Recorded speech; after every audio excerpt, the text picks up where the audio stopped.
चंदा आगिल का कॉलेज से मुंह का टेढ़ा करते ही रहे। अगर आगिल तो कह दे, आगिल नहीं खेल तो बोल दे नहीं खेल। अकार के कब आवा था के कब जाता ये सब देखा खातिर दुकान खोल के बैठल बानी खा रहे। अब तो नहीं यहाँ भीड़ का लगौले बाड़ा रे फालतू के लोग। निकला यहाँ से। फालतू के करे के बोली है रे? अरे तोरा के बोली है रे, तोरा के। निकाल बाहर। अरे तुम निकल ना कर, निकल तानी बाहर। रुक रुक निकल तानी रुक। आज है किसान हो तो हर चंदा आगिल हो।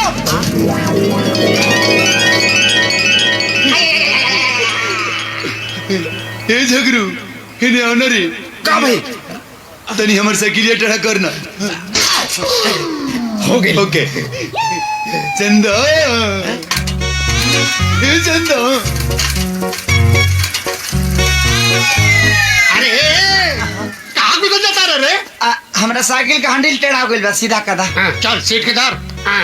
तेऊ कोबी भंटा बोए वाला गोविंद प्रसाद के बेटा हुए ना रे? हाँ ता समझा दे अपने बात के। अरे वो का कोबी भंटा बोए वाला एगो मामूली किसान और हम एगो बिजनेसमैन। वो बार-बार हमसे टक्कर लेता रे।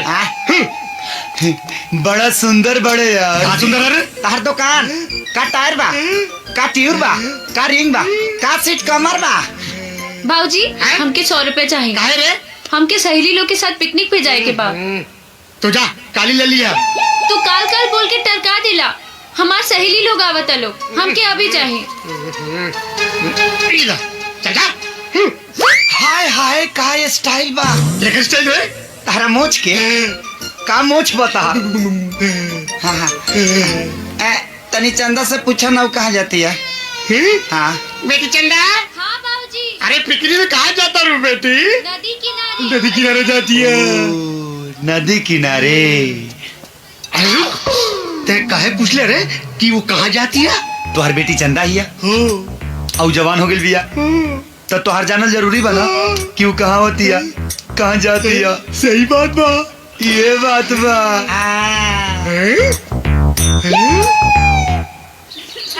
बहुते मजा आई है ना? अरे हाँ ये लोग यहाँ कैसे? हो दे आ गई चल रे। चलो चल के देखा जा। चलो। ये किसान सब गुस्सा में नहीं आवत रिसन। चल भागे के रे भाई। अरे रुका सा लड़की के खींच टाटा फीस साइड डाउन। ए तू लोग यहाँ का करे ताड़ा? मछली फंसावत तानी लेके एको गो ना फंसली सा। भगवान जाने कभी फंसी। देखा फालतू बात मत करो। हमनी के एजा पहले से पिकनिक के प्रोग्राम रहे। तू लोग भागे यहाँ से। भागो हटो। हटो हमनी के हटी सा। हाँ तारा लोग के बैठे के बाद जा कहने कचरा पट्टी में बैठा लो।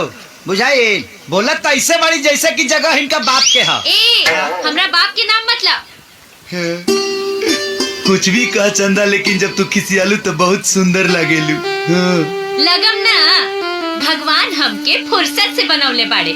ओए होए होए होए होए होए तारा के फुर्सत से बनौले बड़े। हम का इंटरनेट से डाउनलोड हो गइल बनी का। डाउनलोड हो के आई बनी का। चुप रहो, सारा से तो मुंह लागल बेकार। गले लग जा।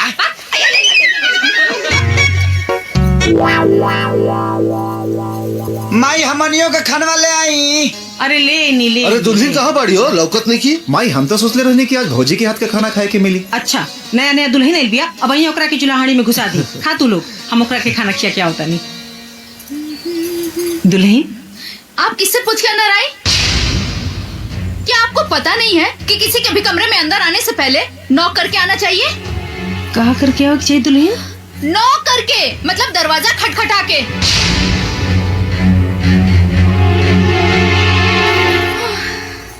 माफ करा दुल्हन, रोज आवे जाए का आदत रहल, यही से ना बुझाइल। आगे से दरवाजा खटखटा के आई। खाना रख दीजिए, खा लूंगी।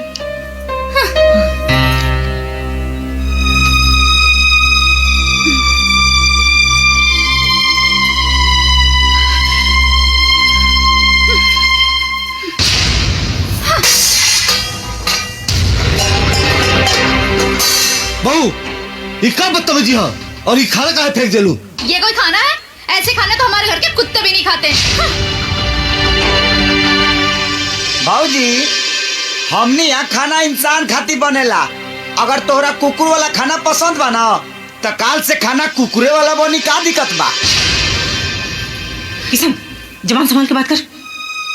देखा दुल्हन, अन्न का अपमान ना कही जाला बिटिया। तोरा के खाना पसंद नहीं के तब काली से तोरा पसंद का खाना बना देवल करब। हाँ। कौनो जरूरत नहीं के अलग से खाना बनावे के। जेकरा के ई खाना पसंद नहीं के वो अपन खाना खुद बना ली। चाय बना तोइबे ना करेला तो खाना कहाँ से बनी? देखो, जुबान संभाल के बात करो। मैं इस घर में इसलिए नहीं आई हूँ कि मैं तुम लोगों के लिए खाना बनाऊं। मैं किसी की नौकरानी नहीं हूँ। तुहार कहे के मतलब का बा भौजी? माई हमने खातिर खाना बनावे ले ते का हमनी का नौकरानी हो गई? वो तुम्हारी क्या है ये तुम ही जानो। मुझे उससे कोई लेना देना नहीं है। भाऊजी,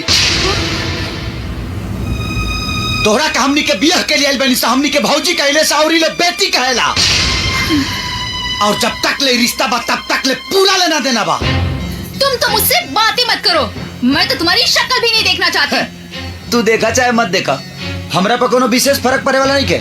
लेकिन एगो बात कान खोल के सुन ला, तू ये घर के बहू हो और बहू जैसन रहे के परी। ओ, तो तुम मुझे सिखाओगे कि मुझे कैसे रहना है? सब सीखे के परी, केकरा से कैसन बात कइल जाला और कैसन व्यवहार कइल जाला। भाऊजी, हम एक घर के मर्यादा के नहीं भुलाई, ना तो हाथ उठावे हमरो आवेला। किशन, ये सब क्या होता? राम, अच्छा हुआ कि तुम आ गए और तुमने सब अपनी आंखों से देख लिया। देखा, तुम्हारे पीठ पीछे तुम्हारे घर वाले मुझसे कैसा कैसा बर्ताव करते हैं। हे बिटिया, बिटिया बात सुना, बात क्या के मत बढ़ावा। ऐसे छोट मोट बात था हर घर में होता रहेला। ये छोटी मोटी बात है, सिर्फ थप्पड़ मारना ही तो रह गया था, बाकी सब कुछ तो कर ही चुके थे आप लोग। देख किशन, ते सच सच बताओ, क्या कहली सब भौजाई के साथे? हमसे का पूछा था? इनका से पूछा? अरे एकरा से का पूछी? एकरा तो एक दिन भी ना बोली घर में आइला। और देख, तोरा के हम अच्छा तरह से जानता नहीं, ते ही कुछ कही लोग बे। वाह भैया वाह, एक ही दिन में तू भौजी के तरफदारी करे लगला। हमने के इतना दिन के प्यार पर भौजी के एक दिन के प्यार भारी पड़ गई। राम, बिना जानले सुनले तो हर हिम्मत कैसे भइल अपन छोटे भाई के ऊपर हाथ उठावे के? ये काम तो तोहरा करे के चाहिए बाबूजी। ये इतना देर से अपना भौजाई के साथ बदतमीजी करता है, अब तू लोग बैठ कर तमाशा देखा तारा। अरे तमाशा के करता? ई छोड़, ई तमाशा काहे होता ई हम अच्छा से जानता नहीं। बेटा, तोरा ई घर छोड़ के जाए के बाना तो जा, बाकी जाए के बहाना मत खोजा। अरे कैसे बात करता नहीं राम के बाबूजी? अरे तू चुप कर। ई तोहार बेइज्जती कैले सिया तो हम चुप रहनी है। अपना दोनों देवर के बेइज्जती कैले सिया तो हम चुप रहनी है। ये हमार बेइज्जती कैले सिया तो भी हम चुप रहनी है। अरे बिना गलती के अपन छोट भाई के ऊपर हाथ उठाव ले, ये हम बर्दाश्त नहीं कर सकत। बेटा, तोरा रात के बात याद बानू कि तू हमरा से का बोलला कि तोहार ससुर तोहरा के घर जमाई बनावल चाहता रहे, तो हम तोहरा से का पूछनी, तू का जवाब देला? तो तू कहला कि बाबूजी से पूछ के बताए। अरे हमरा के तो तभी पता चल गई कि तोहार मन में खोट बा, ना तो तोरा बाबूजी के आड़ के जरूरत ना पड़ी। अरे तू तो खुद सीधा जवाब दे सकत रहला।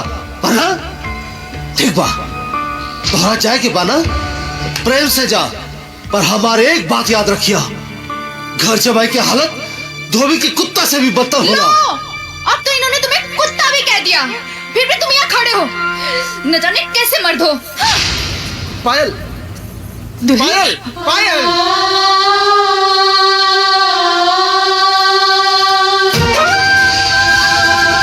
तो ऐसे शट अप यार।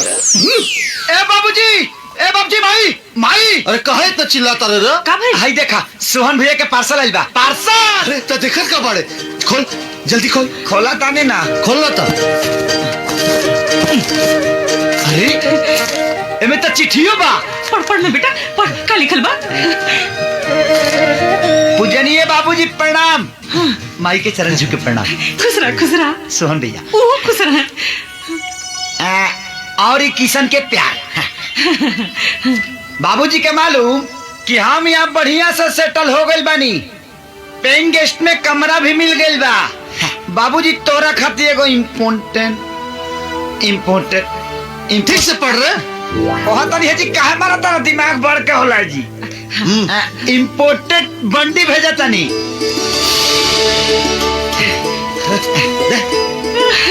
अरे आगे पढ़ना। और माई खातिर चप्पल भेजा तनी। भाई अरे राम के भाई तनिक पहिर के दिखावा। अब गंदा हो जाए, हमार बेटा भेजले है। ए माई अरे ते काहे रुक गई रे, आगे पढ़।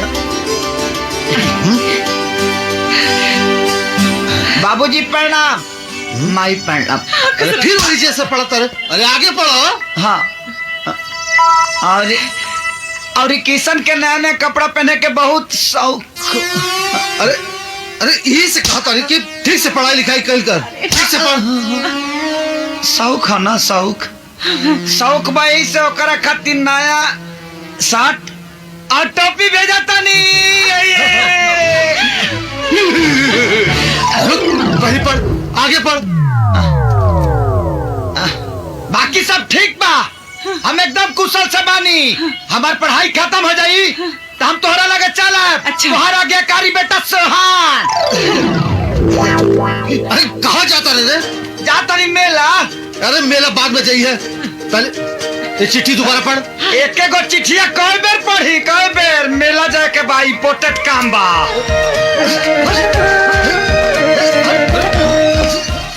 बहुत बदमाश लड़का है। ए चंदा, हाँ? सलमान के फोटो लेला। अरे हट, हमके तो अजय देवगन पसंद बा। भैया एगो अजय देवगन के फोटो दाता। ई चंदा एगो हमरो फोटो लेला, का हम अजय देवगन से कम थोड़ी बनी। ईला आ गईले जोकर जैसन कपड़ा पहन के अपना आपके अजय देवगन समझता रे। अरे एक बार अजमा के ता देखा, अजय देवगन के बुला जेबू। छोड़ हमारा हाथ, एक बार धैले, हमारा हाथ छोड़। पहली बार धैले बनी, धैले रह। चुपचाप छोड़ दे। ए चंदा, बहुत हंसी मजाक हो गई। अब हम तोरा से बहुत बहुत बहुत इम्पोर्टेंट बात कराइल बानी।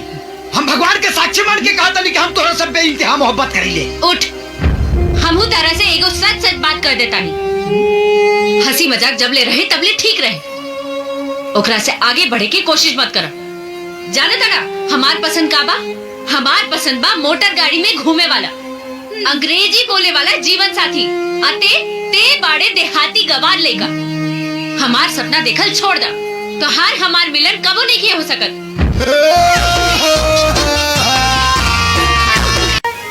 तू तो अंग्रेजी के किताब बन गई बाड़ू, निमन त लागेला, लेके बुझाला ना।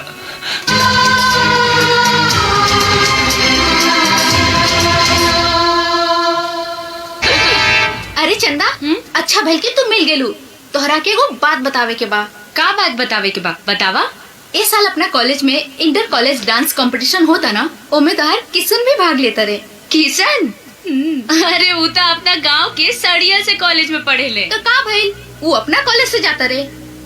अरे हट, वहाँ तो बड़का बड़का कॉलेज से बढ़ के एक डांसर आवता। अब किशन के तो बैंडे बज जाए। उनका कॉलेज के स्टैंडर्ड प्राइमरी स्कूल के स्टैंडर्ड से भी घटिया बा। क्या कहलू हा? कि हमारा कॉलेज के स्टैंडर्ड प्राइमरी स्कूल के स्टैंडर्ड से भी घटिया बा। तो एगो बात जान लो, ई कंपटीशन हम जीत के दिखाई अपने बलबूता पर और अपने दल बल के साथ। अगर ना जीतनी तो हमार नाम किशन ना, अंडरस्टैंड? नया बेला के नया सिंह, चल रे बेला डिंगे डिंग। अब आपके सामने आ रहे हैं आज के आखिरी कॉम्पिटिटर, राजकीय महाविद्यालय हथुआ के छात्र मिस्टर किशन।